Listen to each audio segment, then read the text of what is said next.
Hello everyone! In today's video we are going to create a Le Corbusier style staircase using geometry nodes. As usual, we start by opening Blender and creating a new scene. Then we select the default cube.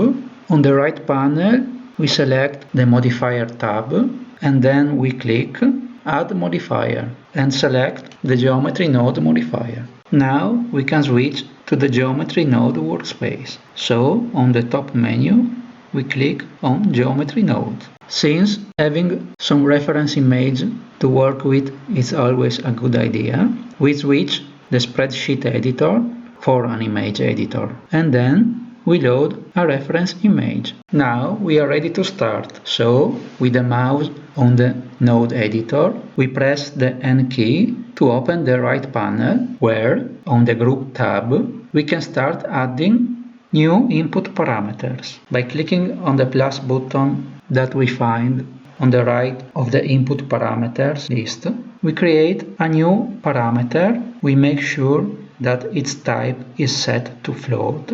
Then, as we will use it to set the width of the steps of our staircase, we rename it width and then we set a default value of 0.8 and a minimum value of 0.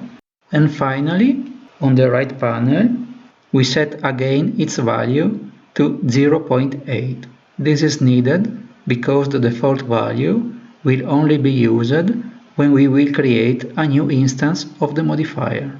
Now, using the same procedure, we create a new input parameter for the height of the steps and we set its value to 0.17. With the height of the steps covered, it's now time to take care of the depth of the steps, and this time we set the default value to 0.25. Now we need to define the number of steps as an integer and we set the default value to 6, like in our reference image of the Ville Savoy. Now that we have defined the basic parameters for the first flight of steps, we can start to create the geometry by adding a new mesh grid node. To calculate the number of vertex that we will need in our grid, we drag the socket of the n input parameter from the input node group to an empty spot, and in the search menu that Blender will show us when we drop it,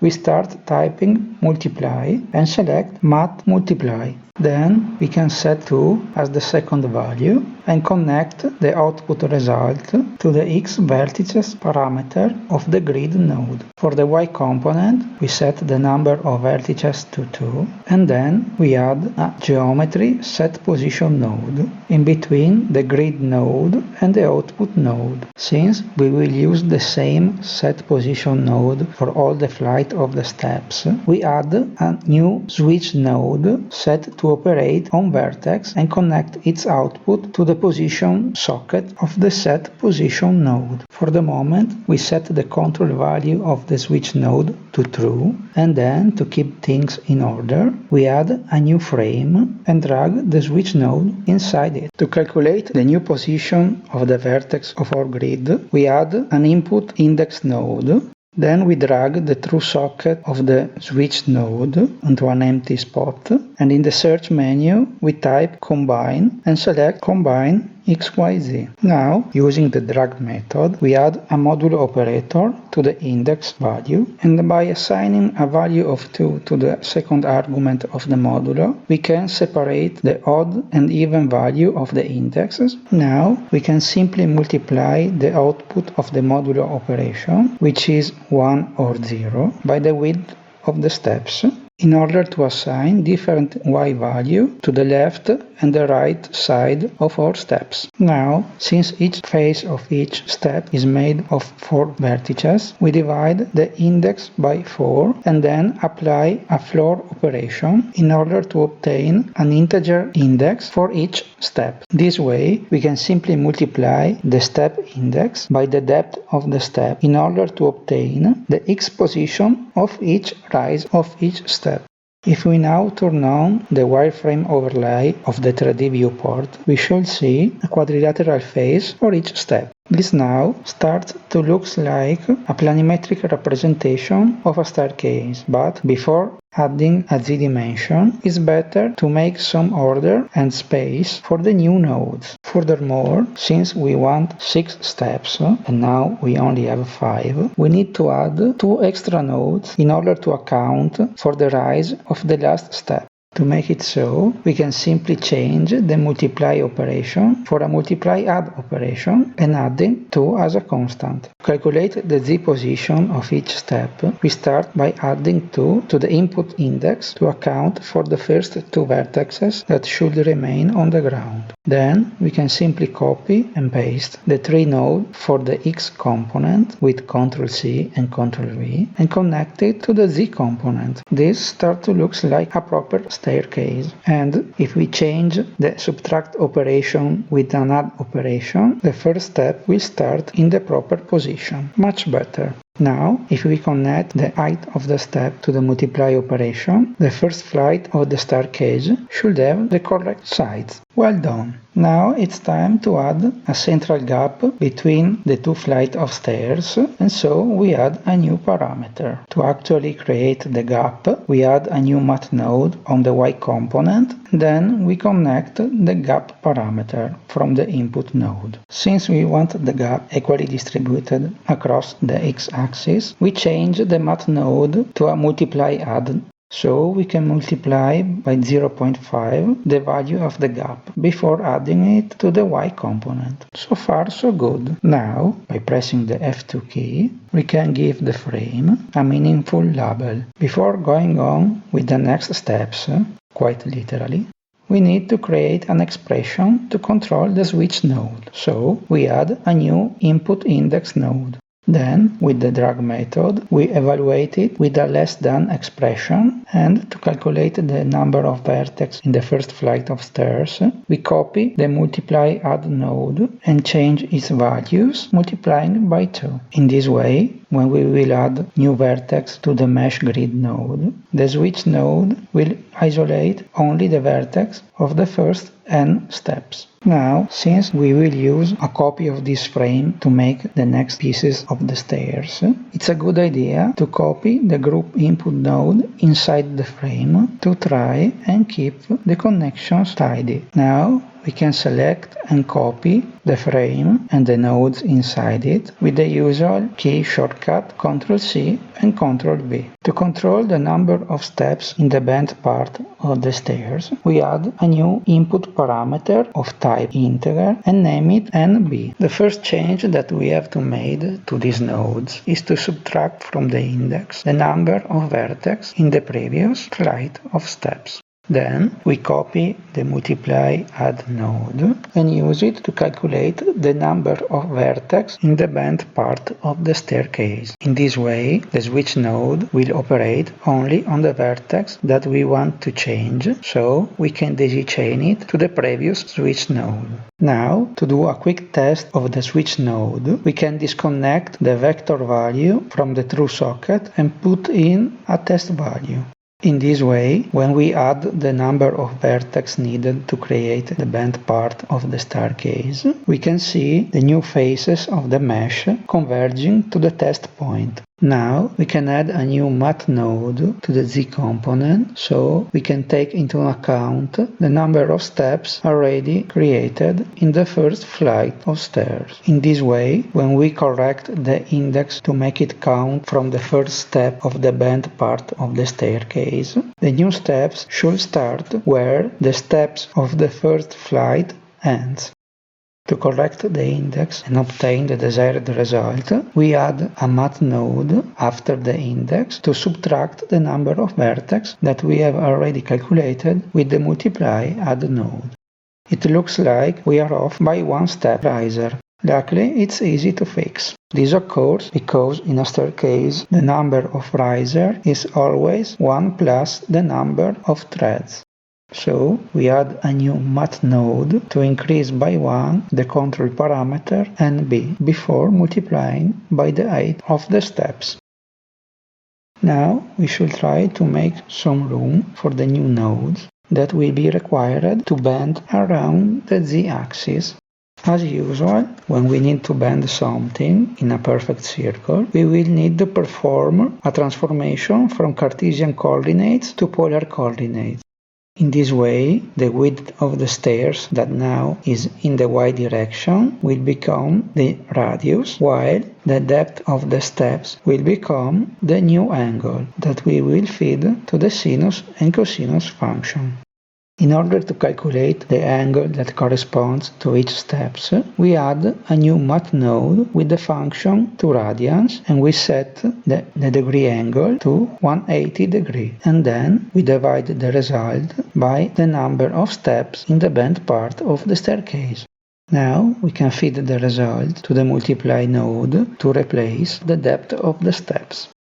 Now we can add the new math node for the cosinus operation, and then another math node for the sinus operation. Then we need a new math node set to multiply the cosinus by the radius, that is the current y component, and then we do the same thing with the sinus of our angle. In this way, when we connect the result of the cosinus to the y component and the result of the sinus to the x component, we should see the staircase bending around the z-axis. It looks almost okay, but once again we are off by one step. As we did before, this is an easy fix since we only need to add 1 to the step index before multiplying by the angle of the wedge step. Now we need to translate the spiral staircase along the x-axis, so we add a new math node in the x component and we calculate the displacement by multiplying the number of steps in the first flight of the stairs by the depth of the steps. In this way, when we connect the displacement to the math node, we should see the desired result. Nice, it started to look the part. I think that this was the hardest part of this node. Hopefully, from this point on, it should all be downstairs. Now that we have copied the frame that contains the node for the first flight of steps, and since there won't be further steps beyond the second flight, we can delete the switch node and all the related nodes. Then we can connect the output of the combined XYZ node directly to the false socket of the previous switch node. Now, if we increase the number of vertex generated by the grid mesh node, we should see a new flight of steps appear. Now, as we see that we have one extra step on the round part of the stairs, we can simply correct the number of vertex that activate the switch node. In this way, the extra step will move from the bent part to the second flight of steps. Now we need to fix the second flight of steps to mirror it in the y direction, and the easiest way to make it so is to simply multiply the y component by -1. Now, since we need to flip and translate the second flight of steps along the x direction, we need to use a multiply add node where, in order to flip the x component, the multiplier will be -1 and the addend will represent the required translation. To calculate the translation, we can simply use the length of the steps that precedes the current flight of steps. That will be the number of steps times the depth of the step. And that's not enough. Since we want the second flight of steps to end at the 0x coordinate and not to start there, like it's currently the case, we need to further increase the number of steps used to calculate the translation. Much better. Second time the charm. Now let's check if everything works as intended. Let's see what happens if we change the parameters. Now it's a good idea to rename the frames using meaningful names, so in the future we will know where to look if we need to modify or fix things.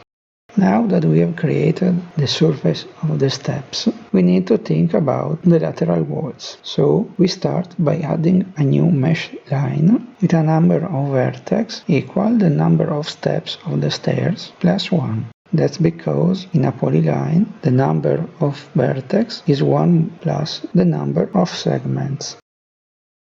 Now we can use a set position node in conjunction with a transfer attribute node to read the coordinates of the vertex of the steps.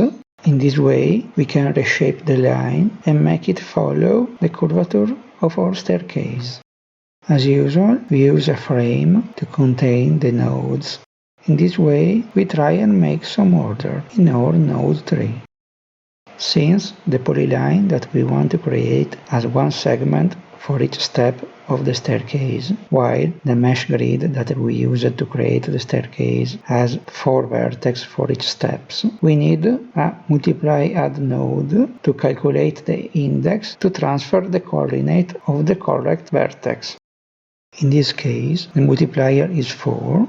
That is the ratio between the number of vertex of the polyline and the mesh grid, while the addend is 1 and is used to identify the vertex of each single step that we want to use as reference point for the side wall.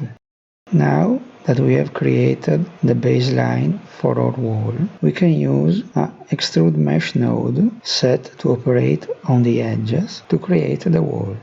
And since we want our wall to be straight, at least in the z direction, and not to have this strange spiral shape, we better specify an offset vector with a 0 x and y component and a z component that represents the desired height of our wall.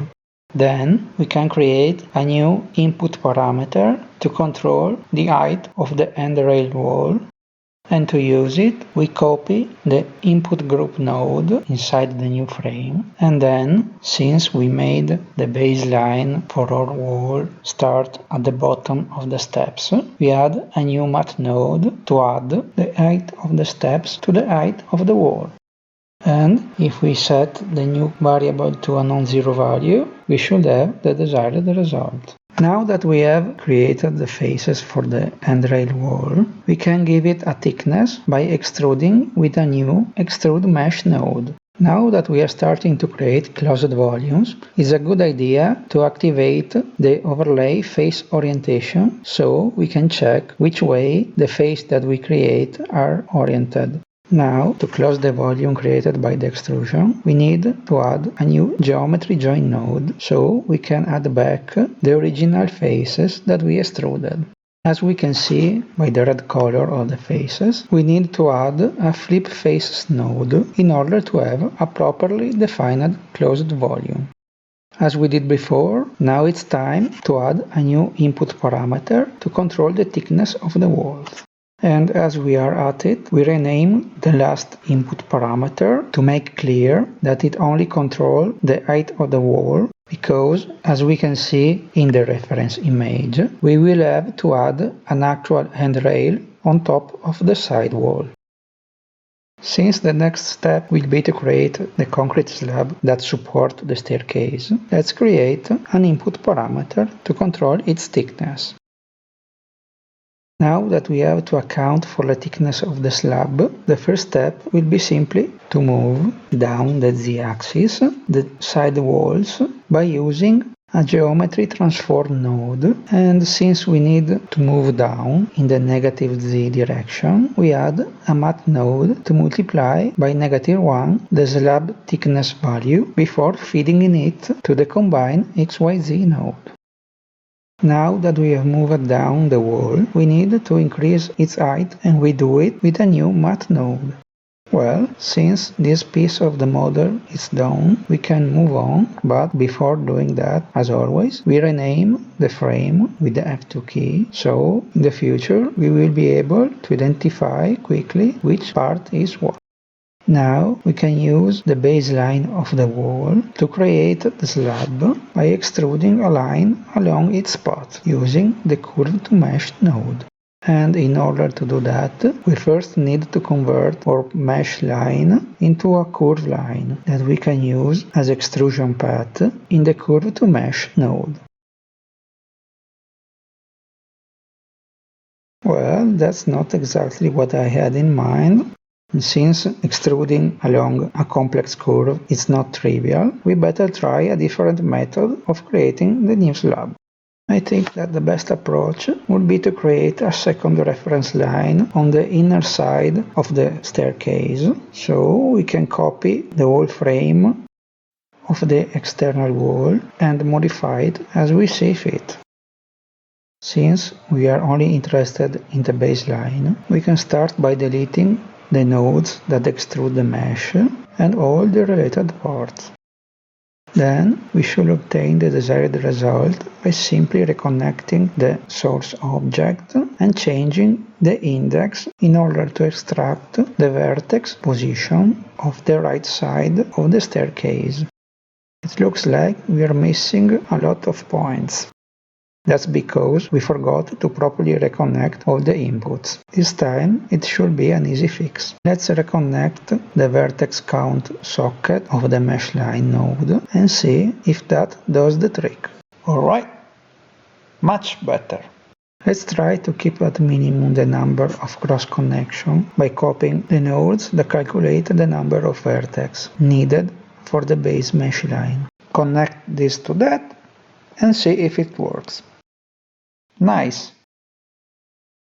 Now we can create another empty frame to contain a new mesh grid object and use the set position node and the transfer attribute node, as we did before, to read the vertex position of the two baselines.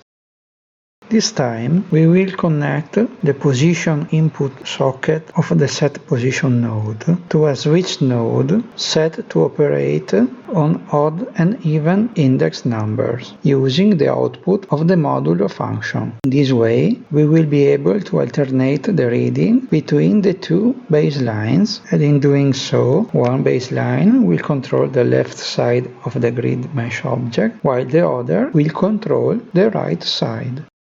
As before, we use the transfer attribute node set to operate on vector using the index as reference and the position as the attribute to read. But this time we will need to change the index that comes from the grid object, dividing it by 2 to account for the ratio between the number of nodes in the grid object and the number of nodes in the baselines that we use as reference. To make the distinction between left and right side, this time we will simply subtract 1 from the index that controls the odd output. In this way, we ensure to start from the 0 index vertex for both the baselines. If we connect the source object properly, we should finally obtain the desired result. Very nice.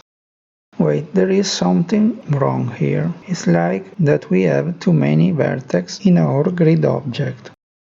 Let's try and fix it. No, and we are not off by just 1.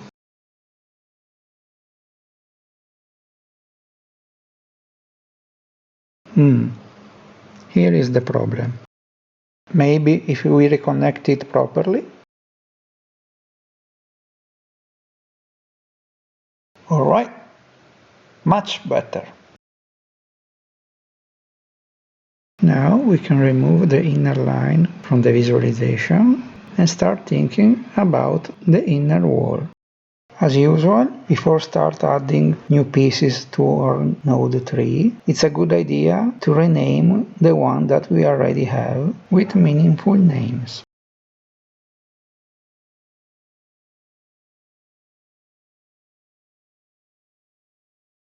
Now, for the easiest part of this staircase, that is the central pole, we can simply create a cylinder with the mesh cylinder node and a bunch of math nodes to calculate the height and the radius. Then we can use a geometry transform node to move the cylinder in the correct position.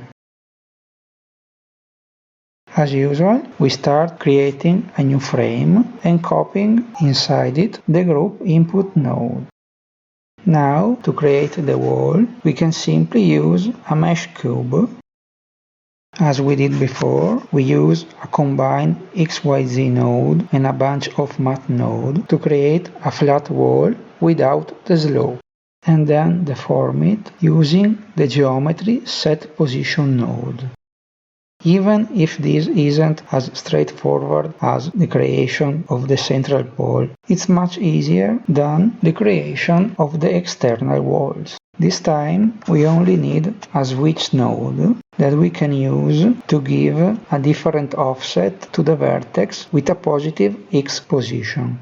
Then, instead of using a new geometry transform node to position the wall in its correct location, we can simply add the needed vector displacement to the offset vector. In this way, all the vertex will be moved to align them with the rest of the staircase. We could have created this wall also by copying the external wall and then changing the number of vertex in order to create only the first part of the wall near the first flight of steps. Once we have created the lower wall, to create the upper wall, we can copy the frame of the lower wall and all its nodes, and then multiply by -1 the vertical offset of the cube vertex in order to invert the slope of the wall. And then finally, we can change the vertical displacement to position the wall near the upper flight of steps. Now that we have completed the staircase, we are still missing the handrail, but since this video is already long, as it is, I think it's a good idea to cut it here and then make a dedicated video to address the creation of the handrails. So, until the next time, I leave you with a preview of the final results. Bye bye!